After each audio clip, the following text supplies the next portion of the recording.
आता आपल्या आवडत्या मालिकेचे संपूर्ण भाग मालिका प्रसारित झाल्यानंतर लगेचच पाहू शकता फक्त सन नेक्स्ट वर. भारतातील प्रेक्षकांसाठी मोफत सेवा. म्हणून मी ठरवलं की आता गावाकडेच राहायचं.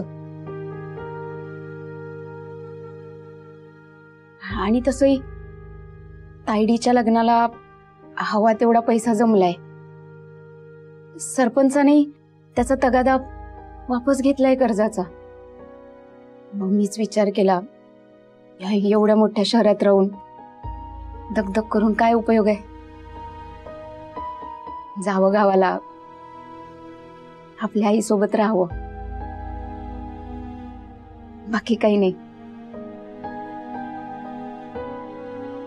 आता तू कारणच असं सांगितले की मी माझ्याकडे निरोप देण्यापलीकडे पर्यायच नाही. तू तुझ्या गावाला, आपल्या माणसांकडे,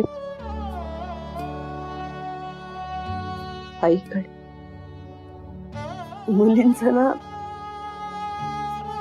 असंच असतं, म्हणजे माहेरच्या अंगणात चिवचिव करायची आणि लग्न करून सासरी गेलं की त्यांचं अंगण सजवायचं.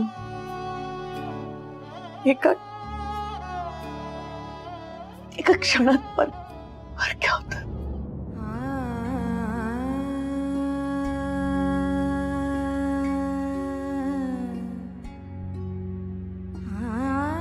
तू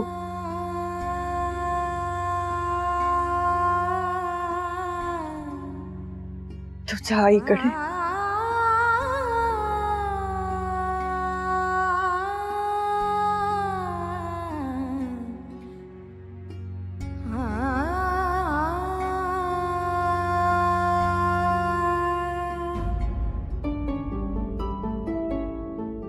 एक सांगू का मॅडम,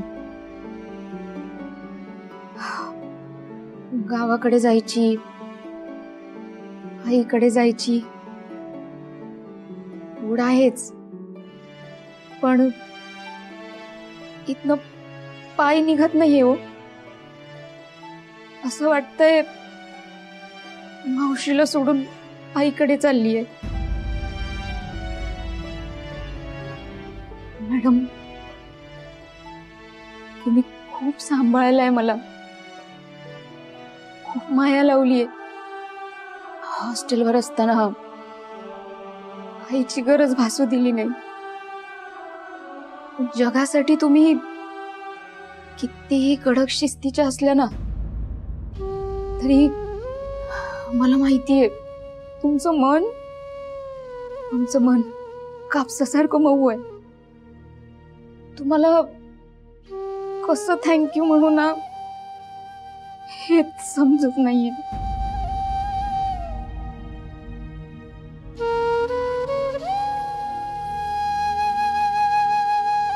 हे वेडाबाई, म्हणजे मावशी म्हणून नातं जोडते आणि थँक्यू म्हणून एका क्षणात फरक. कधी कधी जाणार आहेस? आज.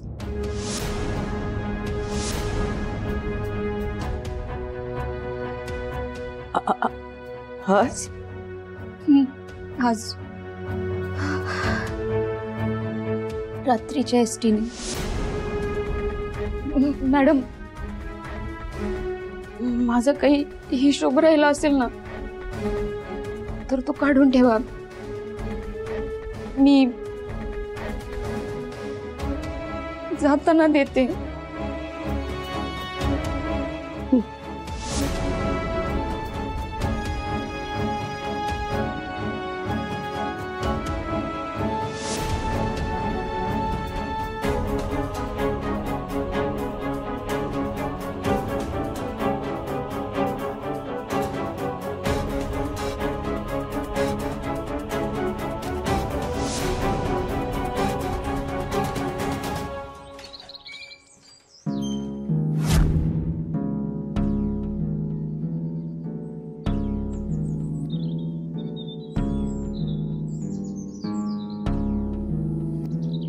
ओ मॅडम,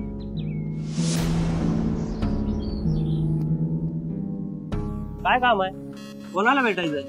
मला नमिता मॅमला भेटायचंय. त्यांची आज पार्लरची अपॉइंटमेंट होती. मी पार्लर मधून आली. असं काय? मग ठीक आहे. याचं काय आहे ना मॅडम, लग्नाचं फंक्शन आहे ना, माणसांची ये जा चालू असते. हे मीडियावाले वेळ बघून कधी आत घुसतील सांगता येत नाही, म्हणून चौकशी करावी लागते, बाकी काय नाही. मी जाऊ आता? हो हो जा ना, तुम्हाला अडवून कसं चालेल, जा जा.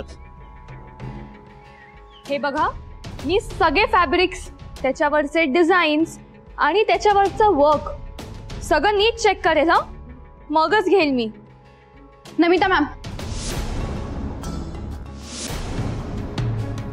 मला तुमच्याशी बोलायचं आहे, इम्पॉर्टंट आहे. एक्सक्यूज मी, कोण आहेस तू? आणि तुला काय महत्वाचं बोलायचंय माझ्याशी? आत कशी आलीस तू? Watchman, watchman. ही जेसी माझी असिस्टंट आहे.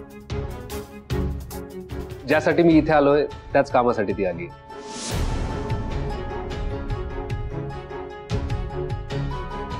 हो ना जेसी, म्हणजे तू याच कामासाठी आलीस ना. पण डोंट वरी, ज्यासाठी तू आली आहेस ते काम मी केलंय. आणायचे मी इकडे आलोच होतो, तो मी केलंय काम. आणि थँक्यू, वेळात वेळ काढून आम्हाला मदत केली, सहकार्य केलं, त्याबद्दल थँक्यू. It's okay. निघूयात आपण, इथलं काम झालं. मणी सर, मणी सर, चल चल चल, मी सांगतो तुला. मी मणी सर, मणी सर, तिच्याशी बोलणं खूप इम्पॉर्टंट आहे. तुम्हाला हो, कळत त्याआधी कसं आपलं नाही? बोलणं मला महत्त्वाचं कळलं आहे. पाहिजे. मणी सर, मणी तुला सर, कळत कसं नाहीये जेसी? मी तुला काय सांगितलं होतं, या लग्नात आडकाठी आणू नकोस. जेसी अगं, ही नमिता, हिला कुलभूषण बद्दल माहित नसेल का? मी आता बोललोय तिच्याशी, स्वतः बोललो. कुलभूषण बद्दल इत्यंभूत माहिती तिला, तरी सुद्धा ही लग्नाला तयार झाली. म्हणजे याचा अर्थ कळतोय का तुला? पण कशावरून तिला सगळं सत्य माहिती असेल?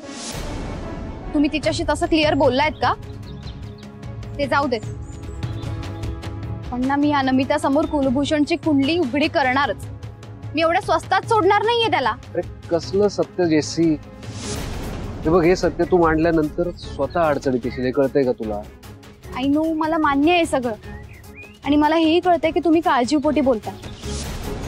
स्वानंदीचे चांगले फ्रेंड आहात म्हणून तिची काळजी वाटते तुम्हाला. पण मी काय करू? हे माझं प्रोफेशन आहे.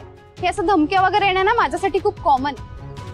आणि दरवेळेस जर का मी अशी घाबरून बसले ना तर कसं होईल? ऍग्री, मला सगळं मान्य आहे. सत्य लोकांसमोर मांडणं हे तुमचं प्रोफेशन आहे.